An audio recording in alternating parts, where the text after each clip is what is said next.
Hello everyone, कैसे हो? बढ़िया।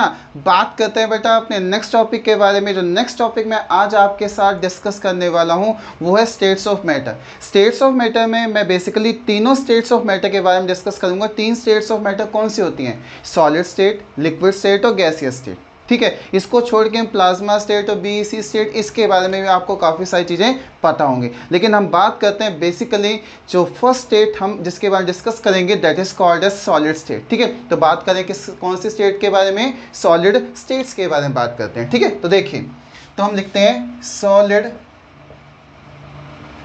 स्टेट्स।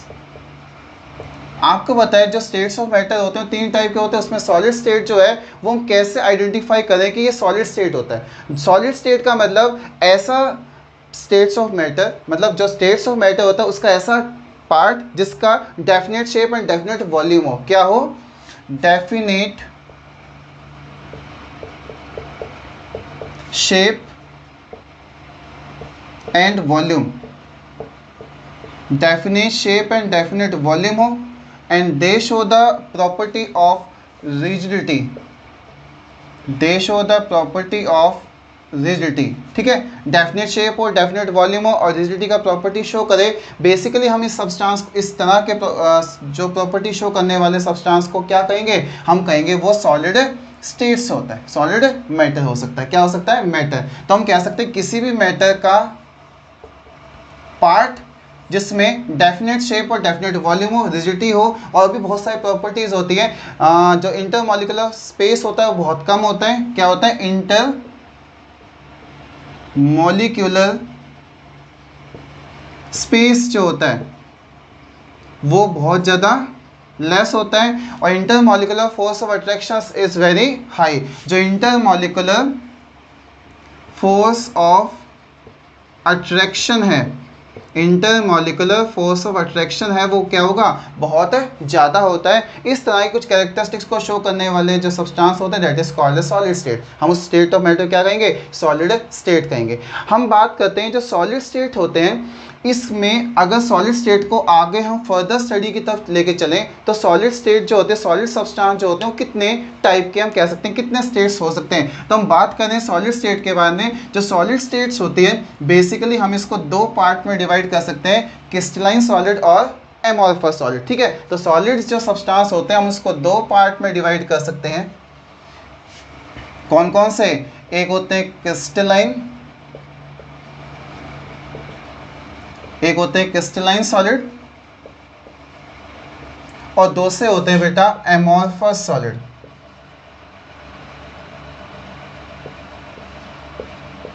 एमॉर्फस सॉलिड्स कहते हैं। तो इस तरीके से हम कह सकते हैं जो सॉलिड्स होते हैं वो दो टाइप्स में डिवाइड हो सकते हैं, दैट इज एमॉर्फस सॉलिड या क्रिस्टलाइन सॉलिड हम कह सकते हैं। अब बात करते हैं क्रिस्टलाइन सॉलिड क्या होता है और एमॉर्फस सॉलिड क्या होता है। अगर हम क्रिस्टलाइन सॉलिड के बारे में बात करें तो क्रिस्टलाइन सॉलिड मतलब इस तरह का सॉलिड जिसमें जो अरेंजमेंट ऑफ पार्टिकल्स होते हैं। पार्टिकल्स क्या होते हैं पहले उसको समझें। जो पार्टिकल्स होते हैं, पार्टिकल्स का मतलब या तो वो एटम्स होंगे, या तो वो मॉलिक्यूल्स होंगे, या फिर वो आयंस होते हैं। क्या हो सकते हैं? Atom, molecules, ions, that is called as particles, that is called as particles. तो एटम्स, मॉलिक्यूल्स, आयंस अगर अरेंज है तो अरेंजमेंट का ऑर्डर, अरेंजमेंट का ऑर्डर, अरेंजमेंट ऑर्डर मतलब और अरेंजमेंट किस तरह से हो रहा है? तो अगर ऑर्डर ऑफ अरेंजमेंट देखें पार्टिकल्स का तो डेफिनेट ऑर्डर ऑफ अरेंजमेंट होता है, या फिर हम कह सकते हैं बेसिकली एक टर्म यूज करते हैं long range order of particles. क्या कह सकते हैं? Long range order of particles. क्या कह सकते हैं? Long range order of particles. ठीक है, अब long range order of particles क्या होते हैं उसको हम समझते हैं। उसको समझने के लिए हम क्या करेंगे? एक स्ट्रक्चर बनाते हैं सॉलिड का। ठीक है, हमने क्या किया, ये एक सॉलिड ले लिया। क्या ले लिया बेटा? एक सॉलिड। मान लीजिए एक हमारे पास सॉलिड है। ठीक है, इसमें पार्टिकल्स का अरेंजमेंट हमें long range order of particles. ठीक है, हम किसी क्रिस्टलाइन सॉलिड के बारे में बात करते हैं कि ये मान लो एटम्स हैं, ये कुछ एटम्स हैं जो आपस में अरेंज है। ठीक है, इस तरीके से एटम्स जो हैं ये आपस में अरेंज हैं। एटम्स हो सकते हैं, मॉलिक्यूल्स हो सकते हैं, आयंस हो सकते हैं, कुछ भी हो सकता है, ठीक है। ये पार्टिकल्स जो है इस तरीके से आपस में अरेंज हैं, ठीक है। ये हम एक क्रिस्टल का स्ट्रक्चर मैं आपके सामने डिस्कस कर रहा हूँ। जो क्रिस्टलाइन क्वार्ट्स होते हैं हमें उसका स्ट्रक्चर आपके साथ डिस्कस कर रहा हूँ, ठीक है। इस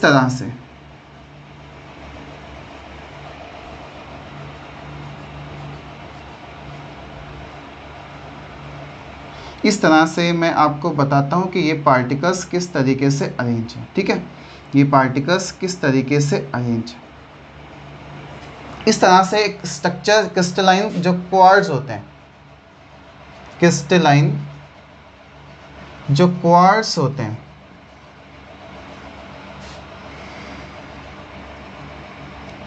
जो क्रिस्टलाइन क्वार्ट्स होते हैं उसमें किस तरह से पार्टिकल्स का अरेंजमेंट होता है, ठीक है। मैं आपको बताऊं क्रिस्टलाइन सॉलिड के अंदर ये पार्टिकल्स का अरेंजमेंट है।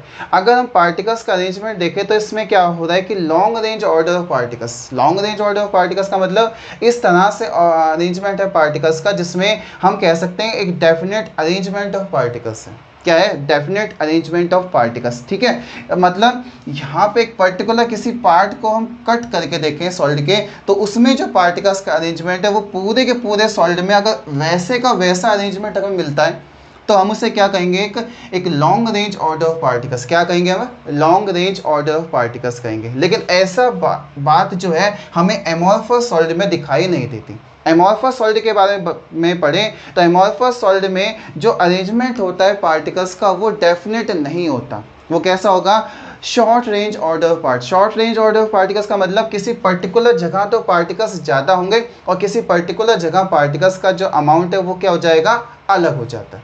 अगर पार्टिकल्स में अरेंजमेंट अगर डेफिनेट है, long range order of particles है, तो हम उसको कहेंगे कैसा है? क्रिस्टलाइन। लेकिन अगर long range order of particles नहीं है तो हम इसे क्या कह देंगे? हम कह सकते हैं उसको एमॉर्फस सॉलिड। कैसे हम समझें कि लॉन्ग रेंज और शॉर्ट रेंज में डिफरेंस क्या होता है, ठीक है। शॉर्ट रेंज और लॉन्ग रेंज में डिफरेंस क्या होता है? अगर मैं इसमें पार्टिकल्स का अरेंजमेंट करूं, तो मान लीजिए ये मैंने पार्टिकल्स का अरेंजमेंट कर दिया। क्या कर दिया भाई? ये पार्टिकल्स का अरेंजमेंट कर दिया, ठीक है। आपको दिखाई दे रहा होगा कि ये पार्टिकल्स मैंने इस तरीके से अरेंज कर दिए। इस तरीके से क्या कर दिए? अरेंज कर रहा हूँ। तो आप देख रहे होंगे कहीं तो पार्टिकल्स जो हैं वो ज़्यादा पास पास है, हो सकता है वहाँ की जो प्रॉपर्टीज़ है वो भी आपको अलग मिलेगी, लेकिन किसी किसी जगह पे पार्टिकल्स का अरेंजमेंट बिल्कुल सही भी है, ठीक है। तो इस तरीके से ऑर्डर ऑफ अरेंजमेंट अगर हम पार्टिकल्स का देखें तो कैसा होगा? Short range order of particles. कैसा है ये? Short range order of particle. इस तरीके का ऑर्डर ऑफ अरेंजमेंट होगा तो कैसा होगा? Short range. मतलब अगर मैं इस पार्ट के बारे में स्टडी करूं तो इसमें पार्टिकल्स का अरेंजमेंट कुछ और मिलेगा। अगर मैं आगे की तरफ चलूं इसके पूरे क्रिस्टल लेटिस का मतलब जो एक लेटिस, क्रिस्टल लेटिस मतलब एक पार्ट होता है वो रिपीट होता जाता है तो पूरा एक स्ट्रक्चर बन जाता है, उसको क्रिस्टल लेटिस कहा जाता है। तो इसमें जो क्रिस्टल लेटिस में एक पर्टिकुलर पॉइंट पे या पर्टिकुलर जगह पे जो पार्टिकल्स का अरेंजमेंट है वो आपको किसी जगह कुछ और मिलेगा, किसी जगह कुछ और मिलेगा। किसमें? एमॉर्फस सॉलिड में। लेकिन ऐसी बात इसमें नहीं होती। क्रिस्टलाइन में हो सकता है कि पार्टिकल्स का अरेंजमेंट कैसा हो? Long range order of particles, या किसी जगह शॉर्ट रेंज भी हो सकता है। लेकिन मैक्सिमम जो हम कैरेक्टरिस्टिक समझें तो long range order of particles होगा किसमें? क्रिस्टलाइन सॉलिड में। लेकिन short range order of particles किसमें होगा? एमॉर्फस सॉलिड में। इनडेफिनेट अरेंजमेंट ऑफ पार्टिकल्स क्या होगा? Indefinite arrangement. इसे हम कहते हैं short range order of particles. Short range order of particles अगर है तो उसमें हम इनडेफिनेट अरेंजमेंट कह सकते हैं। क्या कह सकते हैं? Indefinite arrangement. क्या कहेंगे आप? Indefinite arrangement. इनडेफिनेट अरेंजमेंट है तो एमॉर्फस हम सॉलिड आइडेंटिफाई करेंगे। अगर डेफिनेट अरेंजमेंट ऑफ पार्टिकल्स है तो हम क्या कहेंगे? उसको क्रिस्टलाइन सॉलिड कहेंगे। क्या कहेंगे आप? Crystalline solid. इस तरीके से आपको एक पॉइंट ऑफ डिफरेंस आपको समझ में आया होगा कि क्रिस्टलाइन सॉलिड और एमॉर्फस सॉलिड में क्या डिफरेंस होता है। क्रिस्टलाइन सॉलिड में जो पार्टिकल्स का अरेंजमेंट होता है वो कैसा होता है, long range order of particles. ऐसा नहीं है कि सभी जगह लॉन्ग रेंज होगा, ज़्यादातर लॉन्ग रेंज होता है, कई किसी किसी जगह पे हो सकता है वो शॉर्ट रेंज भी हो सकता है, शॉर्ट रेंज भी हो सकता है, लेकिन ज़्यादातर कैरेक्टरिस्टिक्स लॉन्ग रेंज की शो की जाती है, ठीक है। और लेकिन अगर हम इसकी तरफ आए एमॉर्फस में, तो वहाँ पे शॉर्ट रेंज होता है, किसी पर्टिकुलर जगह पार्टिकल्स का अरेंजमेंट कुछ और होगा, जब आगे चलेंगे तो पार्टिकल अरेंजमेंट कुछ और आ जाता है। इसका मतलब indefinite order of arrangement of particles है तो एमॉर्फस सॉलिड होगा। अगर डेफिनेट ऑर्डर ऑफ पार्टिकल्स का arrangement that is called as, हम कह सकते हैं क्रिस्टलाइन सॉलिड कह सकते हैं। इस तरीके से अरेंजमेंट ऑफ पार्टिकल्स के बेसिस पे हमने सॉलिड स्टेट या सॉलिड जो स्टेट है उसमें सॉलिड सब्सटेंस को हमने दो पार्ट में डिवाइड कर दिया, क्रिस्टलाइन सॉलिड हो सकता है या फिर एमॉर्फस सॉलिड हो सकता है। इसमें एक मैंने पॉइंट ऑफ डिफरेंस आपके साथ डिस्कस किया ताकि इस पॉइंट ऑफ डिफरेंस से हम क्रिस्टलाइन और एमॉर्फस सॉलिड के बारे में समझ सकें। अब पॉइंट ऑफ डिफरेंस आगे की तरफ चलते हैं कि और कौन कौन से पॉइंट ऑफ डिफरेंस होते हैं जिससे हम क्रिस्टलाइन और एमॉर्फस के बारे में और अच्छे से समझ सके। तो और भी ज़्यादा डिफरेंस होते हैं, वो देखते हैं इसके बॉइलिंग पॉइंट और मेल्टिंग पॉइंट के बारे में। किसके बारे में बात करते हैं, melting point and boiling point, ठीक है। तो हम कहें जो क्रिस्टलाइन सॉलिड होते हैं उसमें कैसे होते हैं, long range order of particles, order of particles होते हैं, ये बात हमने अभी समझ ली है, long range order of particles होते हैं। इसलिए इनका डेफिनेट हीट ऑफ फ्यूजन क्या होता है, डेफिनेट हीट ऑफ फ्यूजन, मतलब इसका जो बॉइलिंग पॉइंट होता है वो फिक्स होता है, क्योंकि long range order of particles से कहीं जो टेम्परेचर में वेरीज नहीं आ सकता, क्योंकि फोर्स ऑफ अट्रैक्शन जो वो सब जगह बराबर है। अगर फोर्स ऑफ अट्रैक्शन और डेफिनेट हीट ऑफ फ्यूजन होगा, मतलब उसका जो शार्प मेल्टिंग पॉइंट होगा शार्प ही बॉइलिंग पॉइंट होगा। क्या होगा, शार्प मेल्टिंग पॉइंट और या फिर इसका बॉइलिंग पॉइंट जो होता है वो शार्प होगा, क्योंकि डेफिनेट हीट ऑफ फ्यूजन है। अरेंजमेंट ऑफ पार्टिकल्स कैसे हैं, डेफिनेट अरेंजमेंट ऑफ पार्टिकल्स है, इसलिए हम कहेंगे कि क्रिस्टलाइन सॉलिड है। कैसा है, क्रिस्टलाइन सॉलिड। दूसरा डिफरेंस आपको समझ में आए। लेकिन अगर हम एमॉर्फस की तरफ चलें तो इनडेफिनेट हीट ऑफ फ्यूजन क्या होता है, indefinite heat of fusion, heat of fusion. क्यों ऐसा होगा, क्योंकि इसमें ऑर्डर ऑफ पार्टिकल्स का अरेंजमेंट कैसा है, short range order of particle, short range order of particle. अगर short range order of particles है तो क्या होगा, किसी जगह हो सकता है फोर्स ऑफ अट्रैक्शन बहुत ज़्यादा हो और किसी जगह फोर्स ऑफ अट्रैक्शन क्या हो, कम हो। अगर फोर्स ऑफ अट्रैक्शन चेंज है तो इसका मतलब जो इसका जो हम मेल्टिंग एंड बॉइलिंग पॉइंट कहें वो कैसा होगा, डिफ्यूज होगा। क्या होगा, डिफ्यूज्ड मेल्टिंग पॉइंट और बॉइलिंग पॉइंट। ये बात भी आपको समझ में आ गई होगी कि diffuse melting and boiling point किसका होगा, एमॉर्फस होगा, और जो क्रिस्टलाइन है उसका डेफिनेट हीट ऑफ फ्यूजन होता है, sharp melting and boiling point होगा। क्लियर होगी, ये बात भी आपको समझ में आ गई होगी। अब हम एक नए कॉन्सेप्ट की तरफ चलते हैं जो क्रिस्टलाइन एमॉर्फस में हमें बताएगा। उस नए कॉन्सेप्ट को देखते हैं, दैट इज आइसोट्रॉपी, ठीक है। आइसोट्रॉपी और एनआइसोट्रॉपी, ये क्या होता है पहले हम इसको समझते हैं। तो isotropy,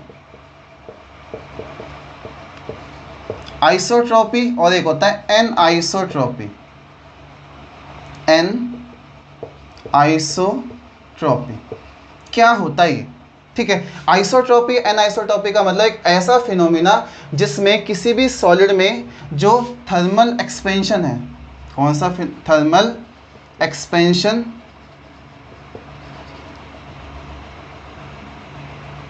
thermal expansion, refractive index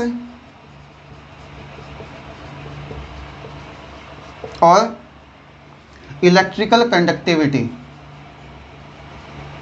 electrical conductivity.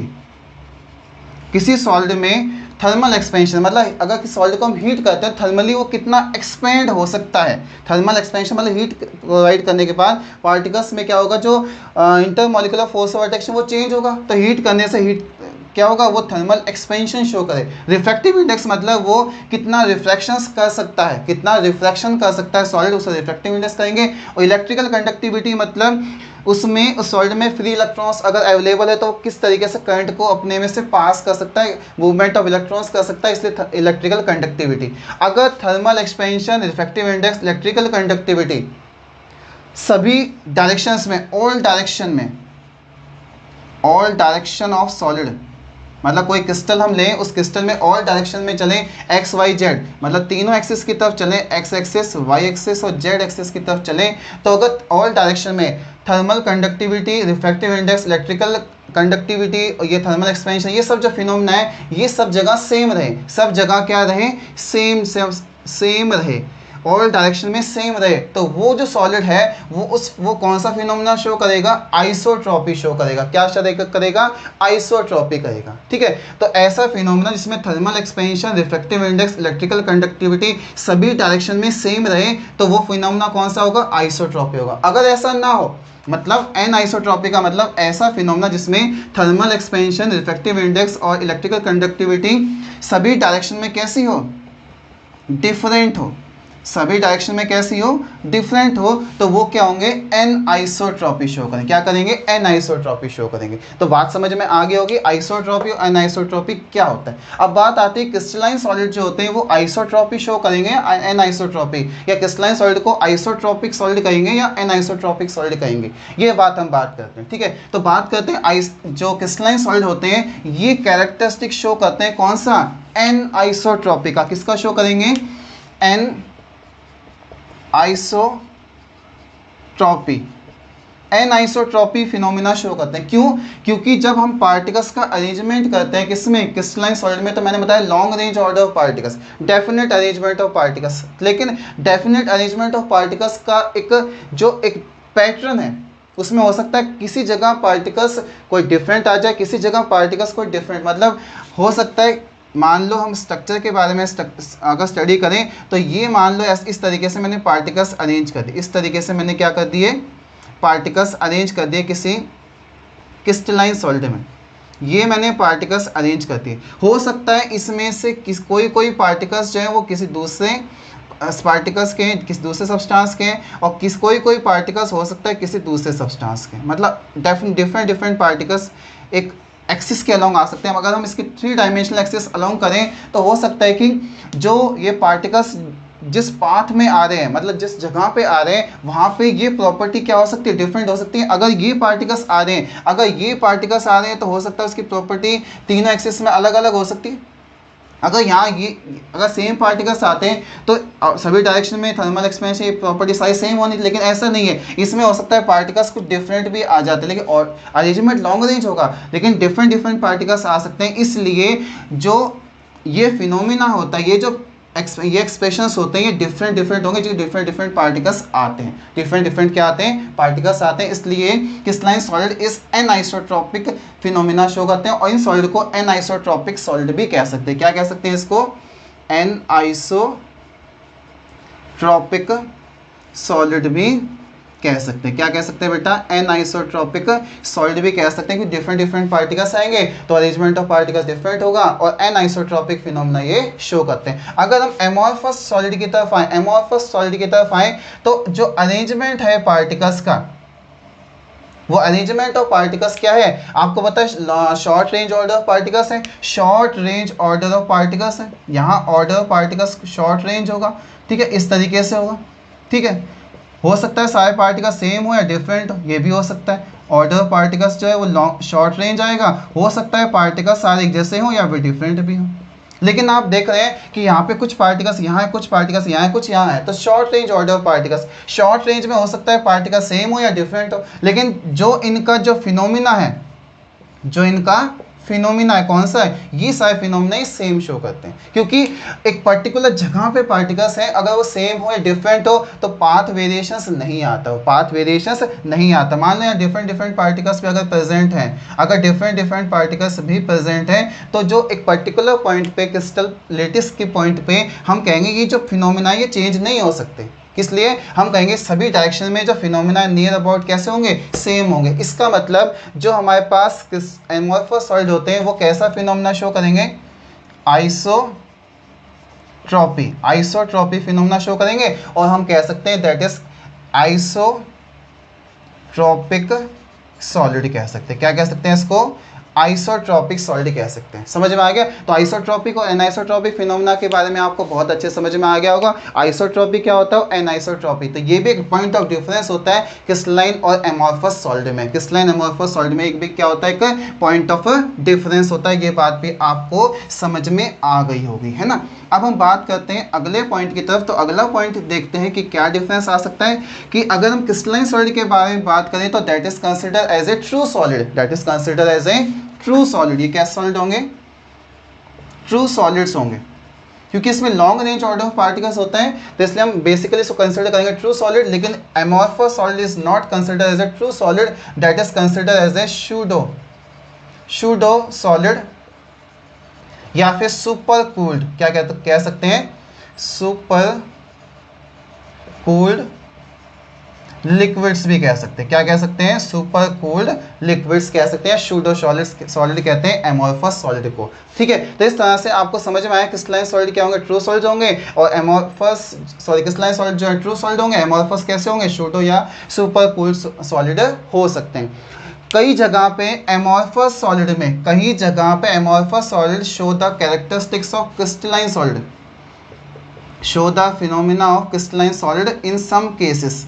क्या होता है, जब पार्टिकल्स जब पास हो जाते हैं तो किसी जगह एमॉर्फस सॉलिड में क्रिस्टलाइन सॉलिड का नेचर शो हो सकता है। जैसा कि हम विंडोज़ में बात करें, विंडोज़ का मतलब जो ग्लास होते हैं विंडोज़ में, वो ग्लास जो होते हैं basically glass is consider as amorphous solid. लेकिन जब टाइम होता है, वेरियस टाइम के साथ साथ क्या होता है, किसी जगह पे वो क्या होते हैं, क्रिस्टलाइन सॉलिड का कैरेक्टरिस्टिक्स भी शो कर सकते हैं। इस तरीके से आपको समझ में आया क्रिस्टलाइन और एमॉर्फस सॉलिड्स क्या होते हैं। बेसिकली अब हम चलते हैं नेक्स्ट टॉपिक की तरफ। तो कुछ एग्जाम्पल समझते हैं, क्या समझते हैं, कुछ एग्जाम्पल्स समझते हैं जो क्रिस्टलाइन सॉलिड के होंगे। तो मैक्सिमम मेटल्स जो होते हैं, मैक्सिमम मेटल्स होते हैं या फिर नॉन मेटल्स जो होते हैं, मैक्सिमम मेटल्स या नॉन मेटल्स या फिर हम कह सकते हैं क्वार्ट्स वगैरह, ठीक है, क्वार्ट्स वगैरह ये सब जो होते हैं हम कंसिडर कर सकते हैं किसमें, क्रिस्टलाइन सॉलिड में कंसिडर कर सकते हैं। लेकिन amorphous solid is basically a rubber. Example हम समझे तो इसमें कौन कौन से आएंगे, एग्जाम्पल्स आएंगे, इसमें एग्जाम्पल्स आएंगे रबर के, रबर जो होता है that is example of crystalline amorphous solid, sorry, ठीक है। और इसके साथ हम प्लास्टिक्स कह सकते हैं, प्लास्टिक्स कह सकते हैं, ठीक है। जो पॉलीमर्स होते हैं, जो हाई डेंसिटी जो पॉलीमर्स होते हैं that is consider as a amorphous solid, that is consider as amorphous solid, ठीक है। तो रबर हो गया, प्लास्टिक्स हो गया, पॉलीमर्स हो गया, हाई डेंसिटी पॉलीमर्स हो गया, और हम कह सकते हैं ग्लास हो गया, ठीक है। ये सब क्या होते हैं, एक एमॉर्फस सॉलिड होते हैं। इसका मतलब अगर हम डेली लाइफ में बात करें तो ज़्यादातर इंपॉर्टेंस एमॉर्फस सॉलिड का होगा, जो हम डेली लाइफ में कहीं ना कहीं इन चीज़ों का यूज़ करते हैं। इन क्रिस्टलाइन सॉलिड का हम मेटल्स नॉन मेटल का यूज़ करते हैं different industrial point of view से, या और भी सारी जगह पे हम यूज़ कर सकते हैं। तो इस तरह से आज आपको क्लियर हुआ कि एमॉर्फस सॉलिड और क्रिस्टलाइन सॉलिड में क्या डिफरेंस होता है, ठीक है। तो यहाँ आके हमारे टॉपिक था छोटा सा क्रिस्टलाइन एमॉर्फस सॉलिड का, वो आपके साथ आज डिस्कस हुआ, और आशा करता हूँ कि आप सभी को वो अच्छे से समझ में आ गया हो। Thank you.